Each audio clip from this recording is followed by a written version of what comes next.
नमस्कार दोस्तों। सर्वप्रथम आपको नए साल की 2024 इस नूतन वर्ष की ढेरों शुभकामनाएं। बहुत सारी खुशियां आपके दामन में आए। आप और आपका परिवार संपूर्णतः स्वस्थ रहे, खुश रहे, यह मैं शुभकामनाएं आपको देता हूं। इस साल और एक नई बात हो रही है, एक अच्छी बात हो रही है, दिव्य बात हो रही है।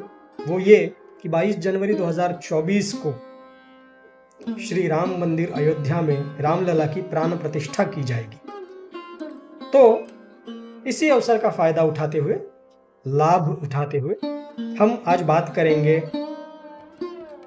उच्च कोटि के राम भक्त, सर्वश्रेष्ठ राम भक्त प्रभु हनुमान जी की। हनुमान जी का हनुमान चालीसा बेहद प्रसिद्ध है और भारत में विरला ही कोई होगा जिसे हनुमान चालीसा पता ना हो या जिसने एक बार भी हनुमान चालीसा सुनी ना हो। ऐसा कोई विरला ही होगा, सबको पता है। हम बात करेंगे कि हनुमान चालीसा की रचना कब हुई थी, किसने की थी, किन परिस्थितियों में की थी। हनुमान चालीसा की रचना एक महान संत और महान कवि गोस्वामी तुलसीदास जी ने की थी 16वीं शताब्दी में। उस समय भारत पर मुगल शासक अकबर का राज था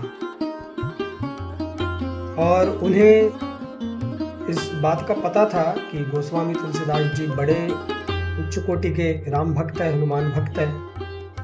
उनके बारे में उन्होंने बहुत सुना था। तो एक बार उन्होंने सोचा कि चलो मिल लिया जाए गोस्वामी तुलसीदास जी से। तो वो उनके पास गए और उन्होंने बोला कि मुझे श्री राम के दर्शन करना है। उन्होंने आग्रह धर लिया और गोस्वामी तुलसीदास जी ने बोला कि प्रभु श्री राम केवल अपने भक्तों को दर्शन देते हैं। भक्ति भाव से उन्हें प्राप्त किया जा सकता है या उनके दर्शन किए जा सकते हैं या उनकी कृपा प्राप्त की जा सकती है। ऐसे ही हम अपने अहंकारवश प्रभु श्री राम जी को बुलाएंगे और वो चले आएंगे, ऐसा नहीं होगा। इस बात को सुनकर अकबर को बड़ा गुस्सा आया और उन्होंने क्या किया, गोस्वामी तुलसीदास जी को अपने कारागृह में डाल दिया, बंदी बना लिया। अब गोस्वामी तुलसीदास जी जेल में बंद, वहां पर उस पीड़ा से वो संकट में थे। तो उन्होंने हनुमान जी से प्रार्थना की और वहां पर उन्होंने हनुमान चालीसा की रचना की। ऐसा बोलते हैं कि हनुमान चालीसा में 40 छंद है और ऐसा बोलते हैं कि जब वो 40 छंद कंप्लीट हो गए उसके बाद वानरों की सेना ने, बड़ी तादाद में वानर बंदर आए और अकबर का वो जो एरिया था उसको तहस नहस कर दिया। अब अकबर को डर लगा कि ये क्या हो रहा है। उन्हें वो समझ गया कि ये कुछ अद्भुत घटना है, कुछ अलग हो रहा है। वो डर गए और उन्होंने फिर गोस्वामी तुलसीदास जी को रिहा कर दिया, छोड़ दिया। तो जैसे वानरों ने आकर गोस्वामी तुलसीदास जी की मदद की, वैसे ही हनुमान चालीसा का पठन करने से हम भी संकटों से मुक्त हो सकते हैं, हनुमान जी की कृपा प्राप्त कर सकते हैं।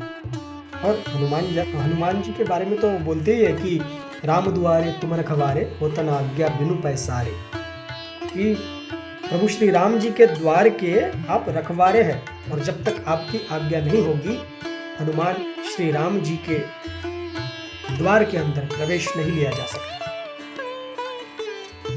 तो प्रभु श्री राम जी से मिलने के लिए, उनकी कृपा प्राप्त करने के लिए भी सर्वप्रथम हनुमान जी की कृपा प्राप्त करना आवश्यक है। धन्यवाद।